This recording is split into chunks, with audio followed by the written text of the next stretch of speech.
oleme siin Plaanitsa MK-etapil suusahüpetel ja ma näitan ära teile ka, mis mul fotokotis kaasas on, et muidugi kõige tähtsam asi on nii-öelda kaamera ise ja siis see nii-öelda 100-400 objektiiv, et tegelikult mul on 70-200 ka, aga seda ma ei võtnud kaasa, sellepärast et see asjad on liiga kaugel siin ja isegi sellest jäi natukene puudu, et kui mäe all oled, siis ikka 300-400 meetri kauguselt enam kätte ei võta.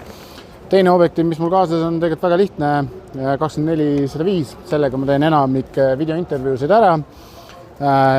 Siis, mis mulle veel väga meeldib, on kalasilm. Sellega saab teha nagu sellest suurest massiivist, nendest mägedest suusahüppe-tornist niisugused ägedaid pilte. Muidugi intervjuude tegemiseks on ka mikker. Mikri nii-öelda saatjad on mul eraldi kotis ja igaks juhuks on ka mul mõningad nii-öelda akud kaasas, et juhul kui peaks minema tühjaks, aga üldiselt nad ei lähe tühjaks, aga vahel jäävad lihtsalt mikri nii-öelda saatja jääb sisse.